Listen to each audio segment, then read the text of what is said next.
할렐루야. 성경에 보면은 하나님의 뜻이 아주 명확하게 밝혀진 성경 구절이 있죠. 이건 내 뜻이야 라고 하나님이 분명하게 말씀하신 성경 구절이 있는데, 그 대표적인 게 뭡니까? 항상 기뻐하라, 쉬지 말고 기도하라, 범사에 감사하라. 이는 예수 안에서 너희를 향하신 하나님의 뭐라고요? 뜻이니라. 여러분, 사장님이 회사에서 이건 내 뜻이야 라는 것은 그곳에 관심이 많다는 것입니다. 그러니까 하나님의 뜻이라고 말씀하신 것은 하나님이 관심이 많다는 것이고 관심 있게 지켜본다는 것입니다. 범사에 감사하는 것이 하나님의 뜻인 줄 믿으시기 바랍니다. 그러니까 하나님은요, 우리가 범사에 감사하는지 범사에 감사하지 않으시는지 관심이 많으시고 지켜보신다, 이런 말씀이에요. 여러분, 일이 잘 풀리고 그야말로 내가 생각하는 것보다 더 좋은 일이 벌어졌을 때 감사하는 것은요, 누구나 다 감사할 수 있습니다. 문제는 내 뜻대로 일이 되지 않을 때, 내가 생각한 것보다 훨씬 더 일이 초라할 때, 고통 가운데 내몰릴 때도 감사할 수 있느냐? 왜냐하면 범사에 감사한다는 것이 그것을 다 포함하는 의미이기 때문에 그렇습니다.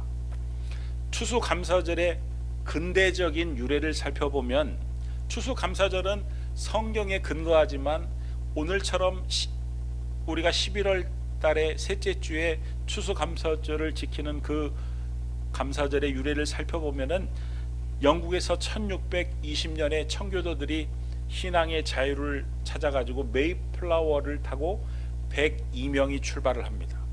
그런데 장장 몇 달 동안 배를 항해를 하면서 배 안에서 추위로 죽고 굶주림으로 죽고 안타깝지만 병으로 죽고 무려 44명이나 죽습니다. 그러는 과정에서 저 미국의 동부 끝에 폴리머스라는 곳에 정착을 해가지고 첫 농사를 짓는데, 인디언들이 그 땅에 정착을 하지 못하도록 습격을 해가지고 지어놓은 모든 작물들을 다 갈아엎는 바람에 그야말로 큰 위기를 만나게 됩니다. 무엇보다도 제일 심각한 문제는 추위의 문제였고, 또 그 땅을 휩쓸고 있는 풍토병들이 문제였고, 또 이 메이플라워 홀을 돈을 주고 빌리는 바람에 그 빌린 이자들이 눈덩이처럼 늘어나는 그런 상황이었습니다.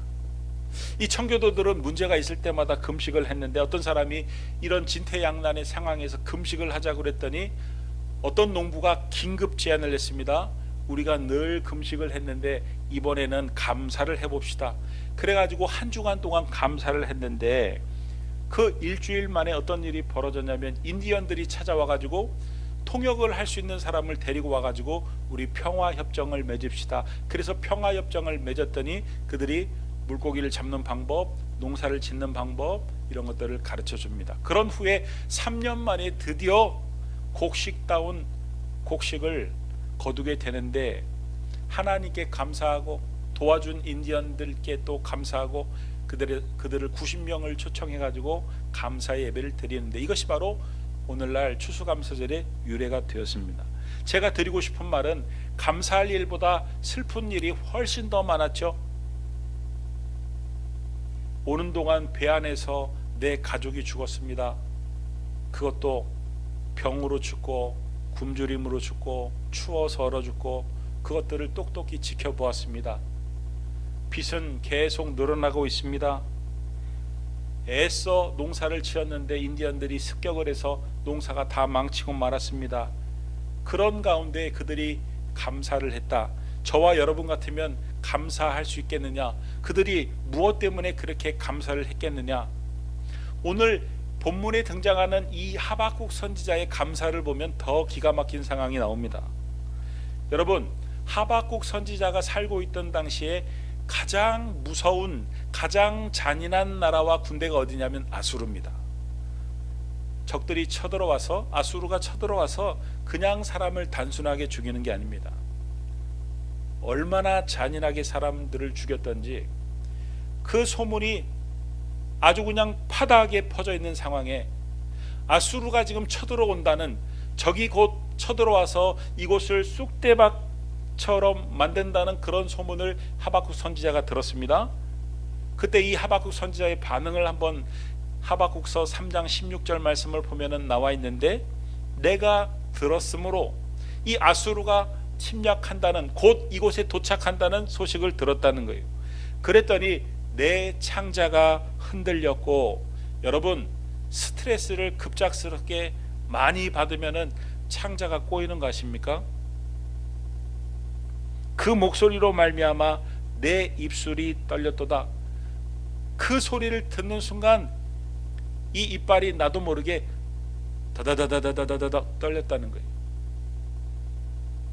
무리가 우리를 치러 올라오는 환난 날을 내가 기다림으로, 아수르가 쳐들어오는 그 순간을 기다리는 그 순간이 썩이는 것이 내 뼈에 들어왔으며, 여러분 뼈가 썩는, 속이 썩는, 그야말로 속이 문드러지는 그런 고통이 찾아온 것이죠. 내 몸은 내 처소에서 떨리는도다. 그야말로 이 무릎이요, 가만히 있으면 자기도 모르게 후들후들 덜덜덜덜 떨린다는 거예요. 어떻게 해야 되나? 이런 절망적인 상황에서 어떻게 도대체 해야 되나? 딱 한 가지 방법이 떠올랐는데, 도망가자, 피난 가자. 그래가지고 피난 갈 준비를 하는데, 여러분 피난 갈 준비를 하는데 어떤 피난 갈 준비를 합니까? 요즘 같은 경우야 무슨 재산이 될 만한 돈도 챙기고 뭐도 챙기지만, 옛날에 피난 갈 때 제일 먼저 챙기는 게 뭡니까? 먹을 것 챙겨야 돼. 먹을 것 챙겨. 그래가지고 먹을 것을 챙기려고 보니까 하박국서 3장 17절 다음 절 말씀에 뭐라고 되어 있습니까? 비록 무화과 나무가 무성하지 못하며 무화과 나무 밑에 가가지고 혹시 무화과 하나 있으면 따갈까 봤더니 무화과 나무에 열매가 없고, 포도나무에 가서 혹시 열매가 있을까 싶어가지고 가봤더니 포도나무에도 열매가 없고, 감람나무에라도 가보자. 감람나무에 갔더니 감람나무에도 열매가 없고, 밭에 갔더니 먹을 것이 없고, 우리에 갔더니 양도 없고, 외양간에 갔더니 소도 없고, 없고. 이 상황이 지금 어떤 상황이에요? 아수르가 쳐들어와 가지고 적들의 손에 잔인하게 죽임을 당하거나, 아니면 피난도 못 가요. 왜냐하면 먹을 게 없으니까. 굶주려 죽거나, 우리는 이런 상황을 어떤 상황이라고 말하냐면 진퇴양난의 위기라고 말을 합니다. 그야말로 절망적인 상황인데, 그 다음 절을 딱 보니까 어떤 대목이 나와야 됩니까? 아이고 난 죽었다, 이제 내 인생은 끝났다, 이렇게 나와야 되는데, 그 다음 절에 뭐라고 나오냐면, 나는 여호와로 말미암아 즐거워하며 나의 구원의 하나님으로 말미암아 기뻐하리로다. 즐거워하고 기뻐하고 여러분, 이 즐겁다라는 마음과 이 기뻐한다는 감정은요, 감사해야만 나오는 그런 감정들입니다. 적이 쳐들어오는데, 끔찍한 일을 당할 일만 남았는데, 아무것도 없는데 저와 여러분이라면 감사할 수가 있겠느냐? 그런데 하박국 선지자는 도대체 어떤 일이 있었기에 감사할 수 있었느냐?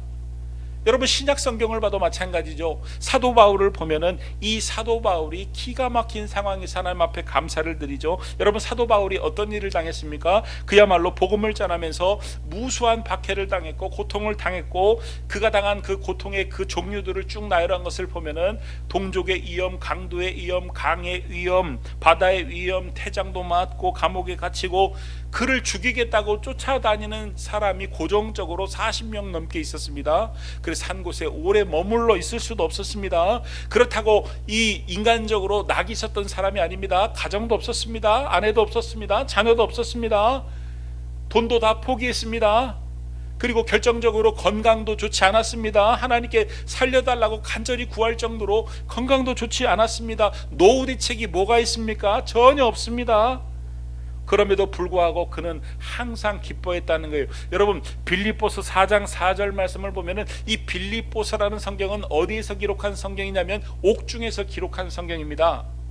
감옥에서 그가 뭐가 기뻐할 일이 있다고 빌립보서 4장 4절 말씀을 보면 주 안에서 항상 기뻐하라. 내가 다시 말하노니 기뻐하라. 아니 도대체 모함을 받아가지고 감옥 그 컴컴한 어두침침한 곳에서 소망이 없는 그곳에서 무엇 때문에 그가 감사할 수 있었을까? 여러분, 하박국 선지자가 무엇 때문에 하나님 앞에 감사할 수 있었을까요? 바로 하박국서 3장 19절 말씀을 보면은 그 힌트를 우리가 볼 수가 있는데, 그 말씀을 보면 뭐라고 되어 있냐면 주 여호와는 나의 힘이시라. 하나님이 자기의 힘이 되어 주셨다는 거예요. 그러면서 뭐라고 비유를 하냐면은 나의 발을 사슴과 같게 하사 나를 나의 높은 곳으로 다니게 하시리로다. 하박국 선지자가 보니까 여러분, 이 팔레스틴 지역에는 그 절벽이 까마득한 곳에 풀도 별로 없는 그곳에 그 사슴들이 사는데, 그 대적이 누구냐면 그 사슴을 잡아먹기 위해서 사자가 쫓아다니는데, 제가 요 며칠 전에 다큐멘터리를 유심히 봤는데요, 사자는 한계가 있어요. 막 쫓아가면서 막 올라가는데 사슴은요 한계가 없어요. 그 바위와 바위 사이를 어쩜 그렇게 내딛고 막 깡총깡총 다니는지 사자가 쫓다가 기가 푹 빠져가지고 멍하니 쳐다보더라고요. 여러분, 바로 이 상황입니다. 어려움이 없는 게 아니에요. 고통이 없는 게 아니에요. 그런데 주 여호와는 나의 힘이시라. 마치 사자가 쫓아오지만 그 바위를 뛰어넘는 사슴의 발과 같이 하나님이 자기에게 힘을 주시고, 하나님이 내가 너를 구원하리라 말씀해 주시고, 그 은혜로 말미암아 자기가 나는 여호와로 말미암아 즐거워하며 나의 구원의 하나님으로 말미암아 기뻐하리로다. 감사의 마음이 생겼다는 거예요.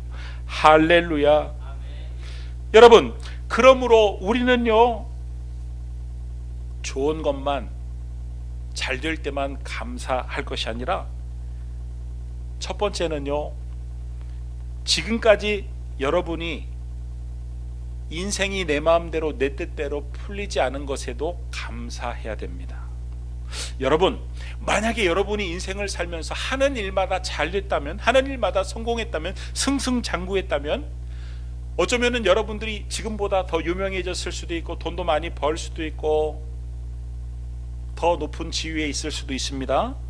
더 잘 살고 있을지도 모릅니다. 그런데 여러분들이 생각대로 계획대로 그야말로 손대는 일마다 잘 되는 인생을 살았다면 여러분은 지금처럼 겸손하지 않을 가능성이 있습니다. 아니, 지금처럼 신앙생활을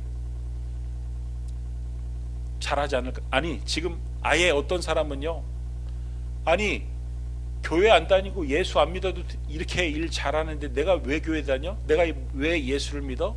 하고 오히려 신앙생활을 아예 안 하는 사람도 있을 수 있다, 이런 말씀이에요. 여러분, 바울이 일이 잘 풀려가지고 이 기독교인들을 죽이러 다녔는데, 잡아 죽이러 다녔는데 일이 계속 잘 풀렸다면 어떻게 됐을까요? 예수 믿는 사람들을 더 많이 죽였을 것이고, 복음은 전해지지도 못했을 것이고, 신약 성경도 쓰이지 못했을 것이고, 우리도 예수 믿지 못했을 것이고, 무엇보다 바울 자신은 지옥에 갔을 것이고, 영벌을 받았을 것이고, 비참한 인생으로 끝났을 것입니다. 그런데 그렇게 잘 나가던, 그렇게 기세 등등하던 사도 바울을 하나님이 막으셨기 때문에, 그를 거꾸로 때렸기 때문에 바울이, 우리가 알고 있는 바울이 된 것입니다. 그래서 바울이 자기 자신의 인생을 표현할 때도 나의 나 된 것이 하나님의 은혜로 된 것이라고 표현하고 있는 것입니다. 여러분, 저희 집도 옛날에는 참 잘 살았다고 말씀드렸죠. 1960년대 후반하고 70년대 초반에 저희 집에 승용차도 있었고, 전화기도 있었고, TV도 있었고, 집도 있었고, 땅도 있었고. 그런데 그 시절 저희 어머니 취미생활이 뭐였냐면, 아주 용하다는 점집 찾아가서 점쟁이들 만나는 일이었습니다.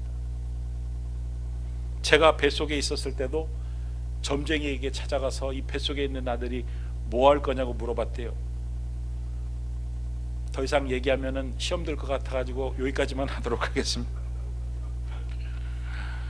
그러다 저희 아버님 사업이 쫄딱 망했어요. 그런데 그 과정에서 가족 모두가 예수를 믿는 그런 경험을 했습니다. 저희 어머니가 종종 지금도 그런 얘기를 하세요. 야, 그때 망하기 진짜 잘했다. 그때 안 망했으면 어쩔 뻔했냐. 여러분, 망한 것도 하나님의 은혜인 줄 믿으시기 바랍니다. 내 뜻대로 일이 풀리지 않는 것도 하나님의 은혜인 줄 믿으시기 바랍니다. 여러분의 인생이 여러분의 뜻대로 되지 않아 가지고 여러분이 겸손하게 되었다면, 여러분이 하는 일마다 실패를 겪음으로 예수를 믿게 되었다면, 여러분들이 하는 일마다 너무너무 힘들고 안 돼 가지고 기도를 하게 되었다면, 그 과정에서 하나님을 알게 되었다면, 그 일로 말미암아 하나님 앞에 더욱더 감사할 수 있는 저와 우리 성도님들이 다 될 수 있기를 예수님의 이름으로 축원합니다. 두 번째 우리가 감사할 것은요, 고생하며 산 것을 감사해야 돼요. 지금까지 고생하고 있는 것을 감사해야 됩니다. 여러분, 사도 바울은 고생을 참 많이 한 사람이었습니다. 사도 바울이 예수님의 제자들보다 고생을 더 많이 했을까요? 아니면 사도 바울이 고생을 더 많이 했을까요? 사도 바울이 더 고생을 많이 했습니다. 왜냐하면 고린도전서 15장 10절 말씀에 이런 말씀이 나오기 때문입니다. 내가 모든 사도보다 더 많이 수고하였으나, 여기서 말하는 내가가 바울인데 모든 사도보다 더 많이, 수고가 아닙니다. 사실 고생입니다. 고생하였으나 그것조차 하나님의 은혜로라. 자기가 그렇게 남들보다 고생한 것도 하나님의 은혜라는 거예요. 여러분, 바울이 어떤 사람입니까? 태어나 보니까 명문 집안이에요. 그리고 공부를 어디서 합니까? 가말리엘, 그야말로 최고의 학벌. 돈도 많습니다. 그 당시 모든 사람들이 꿈꾸었던, 희망했던 로마 시민권이 있었습니다. 게다가 신앙도 아주 좋았습니다. 그야말로 미래가 아주 창창한 사람이었어요. 요즘 말로 하면 금수저 오브 금수저, 금수저 중에서도 쌍금수저였습니다. 여러분, 이렇게 고생도 모르고 자기밖에 모르고 살다 보면, 자기밖에 모르는, 자기 잘난 맛에 사는, 다른 사람에게 상처를 줄 수 있는, 아니 상처를 주면서도 자기가 잘했다고 생각하지 상처를 줬다고 생각하지 못하는 그런 인생을 살 가능성이 높습니다. 여러분, 요셉이 그랬습니다. 어느 날 꿈을 꿔가지고 그 꿈을 막 해석을 하는데, 그 꿈으로 말미암아 아버지가 상처를 받고 어머니가 상처를 받고 형제들이 다 상처를 받는데, 남들 상처받는 것은 아랑곳하지 않습니다. 여러분, 요셉이 만약에 그 야곱의 집에 계속 머물러 있었다면 할 말 못할 말도 가리지 못하는, 남들에게 상처를 심하게 줄 수도 있는 그런 인생을 살았을지 몰라요. 그런데 형들에 의해서 노예로 팔려가고 그 노예 생활을 하면서 감옥에서 모진 고생을 하면서 점점 이 요셉의 삶이 남을 섬기는 삶으로 변화되기 시작을 했다는 거예요. 보디발을 섬기고, 보디발의 가정을 섬기고, 감옥 안에서는 그 감옥에 있는 사람들을 섬기고, 또 애굽의 왕을 섬기고, 애굽의 군민들을 섬기고, 나중에는 그 요셉의 가족들을, 그 야곱의 가족들을 섬기고, 요셉의 고생이 요셉을 상처를 주던 사람에서 섬기는 사람으로 성숙한 신앙인으로 만들었다, 이런 말씀. 우리 부모님들 중에는 아들을 굳이 가기 싫다는데도 억지로 군대를 보낸 분들이 있습니다. 너 군대 가야 돼. 왜 군대 보내려고 그럽니까? 지금은 철이었고, 지금은 그야말로 책임감도 없는데 군대 가면 모난 부분이 깎이고, 거기서 참고 인내하고 부당한 그런 경험, 이런 것들을 하면서도 참으면서 더 성숙해지고 깎고 다듬어지고 그런 유익이 있기 때문에. 여러분, 하나님께서 왜 우리로 고생들을 하게 하십니까? 그 고생들을 허락하십니까? 정말 감당하기 어려운 사람을 만나게 하시고, 감당하기 어려운 일을 겪게 하시고, 심지어는 한 이불을 덮고 살게 하십니까? 우리의 그 모난 성격들을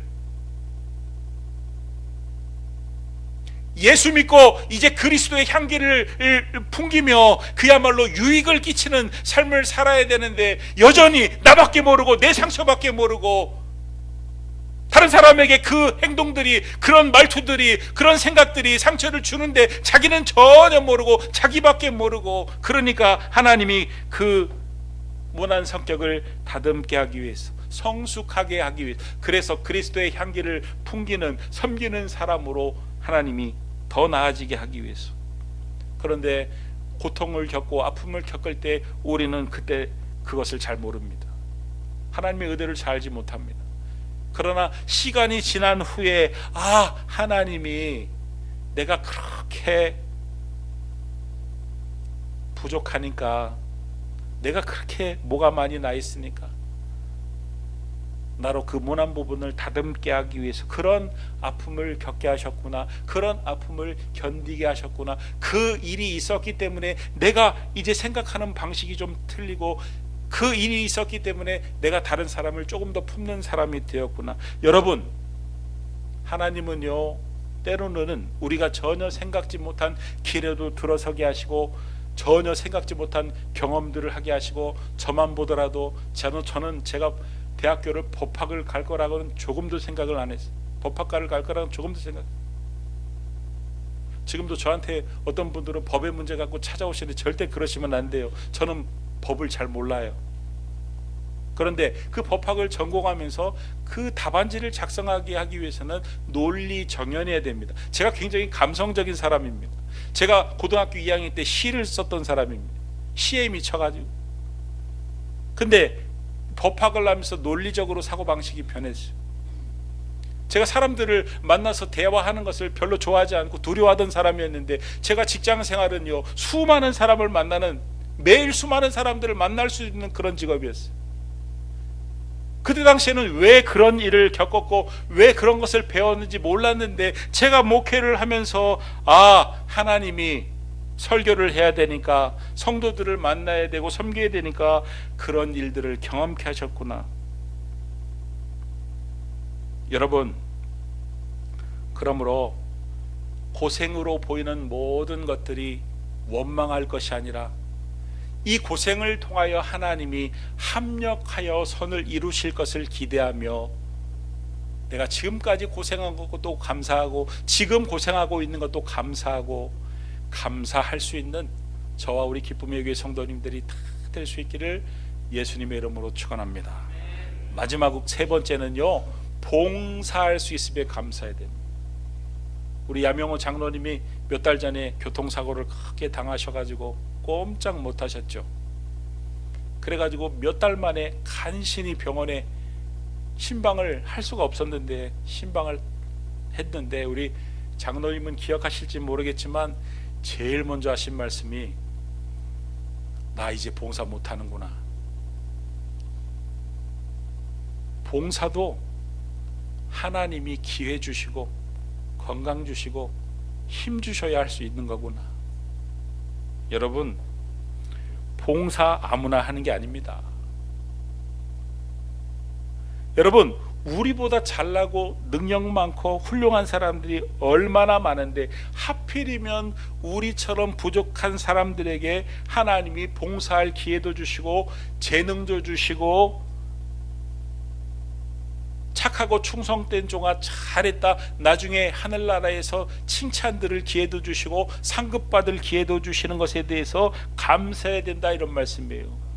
여러분, 이 세상에는 분명히 나보다 더 훌륭하고 뛰어나고 능력이 많은 사람이 얼마나 많은지 몰라요. 여러분, 저만 보더라도 저보다 말 잘하고 표현을 기가 막히게 하고, 저보다 인상이 훨씬 더 목사 같고 성품도 저보다 훨씬 더 목사 같고, 어떤 분을 보면 차라리 저분이 목사였으면 훨씬 더 목회 잘했겠는데, 한두 분이 아니에요. 그런데 왜 하필이면은 인상도 안 좋고 성질도 그냥 욱욱하고 말도 잘 못해가지고 원고에 그냥 원고만 봐야 되고 눈도 안 좋아가지고 먼 곳에 사람들의 형체도 몰라가지고 자기 성도도 못 알아보는 사람을 하나님이 목사로 삼아주신 것에 대해서 제가 감사를 해야 될까요? 감사를 하지 말아야 될까요? 감사를, 봉사의 기회를 주시 감사해요. 봉사할 수 있다는 것은 하나님께 칭찬을 받을 수 있는 기회를 붙잡았다는 것이고, 하늘의 상급을 받을 특별한 기회를 붙잡았다는 하나님의 특별한 선택이라는 것이기 때문에 우리는 감사를 또 하고 감사를 해야지, 봉사를 하면서 늘 그냥 부담을 느끼고 언제 기회가 오면 내가 때려치리라 기회를 엿보고 그럴 준비나 하고 있으면 안 된다. 주여 내가 여기 있나이다, 나를 보내소서, 나를 사용하소서. 봉사할 준비가 되어 있고, 한 번 맡기면은 얼마나 그 일을 충성스럽게, 그것도 소리도 없이 아주 그냥 묵묵히. 여러분, 제일 대단한 사람이 한 번 맡기면 아무 소리가 없는 사람, 마치 뼈와 같은 사람이, 우리 몸에 있는 뼈가 우리 몸을 지탱하고 유지하고 있지만 그냥 묵묵히 감당하고 있는 것처럼, 한 번 맡기면 언제나 그 입에서 한 번도 다른 사람에게 맡기시죠, 저 못하겠어요, 이런 말 나오지 않고 그저 그냥 내일을 생각하고 그냥 묵묵히 충성하고 봉사할 수 있는, 여러분, 하고 싶어도 못할 때가 고도입니다. 저는 목사이고 임종할 때 성도들의 그 마지막 이야기를 듣지만 공통적인 이야기가 항상 그거예요. 내가 왜 건강했을 때 봉사하지 못했을까? 제일 후회스럽습니다. 여러분, 하나님이 기회 주실 때 어떤 역할을 맡기든 묵묵히 감사함으로 감당할 수 있고, 어떤 일을 주시든지 감사함으로 감당할 수 있는 그런 귀하고 복된 성도님들이 다 될 수 있기를 예수님의 이름으로 축원합니다. 말씀을 정리합니다. 범사에 감사하는 것이 하나님의 뜻입니다. 하나님은 우리가 어떻게, 어떤 상황에서, 어떤 분야에서 얼마만큼 감사하는지에 대해서 관심이 많으십니다. 내 일이 풀리는 것, 내 일이 잘 되고 좋은 것만 감사해서는 안 됩니다. 내 뜻대로 되지 않는 것에도 감사할 수 있기를 바랍니다. 고생하며 산 것도 감사하고 지금도 고생하고 있는 것에 감사할 수 있기를 바랍니다. 봉사의 기회를 주시면 항상 감사함으로 받아들이고, 어떤 일을 봉사하든 묵묵히 감사함으로 봉사할 수 있기를 바랍니다. 그래서 오늘 설교의 제목처럼 감사하시고 또 감사하시고 더 감사함으로 말미암아 그런 여러분들을 보시고 하나님이 흡족해 하시며 더 많은 감사거리들을 여러분의 남은 생에 풍성히 허락해 주시기를 예수님의 이름으로 축원합니다. 기도하겠습니다. 하나님, 감사하게 하시고 또 감사하게 하시고 더 감사하게 하여 주옵소서. 예수님의 이름으로 기도드립니다. 아멘.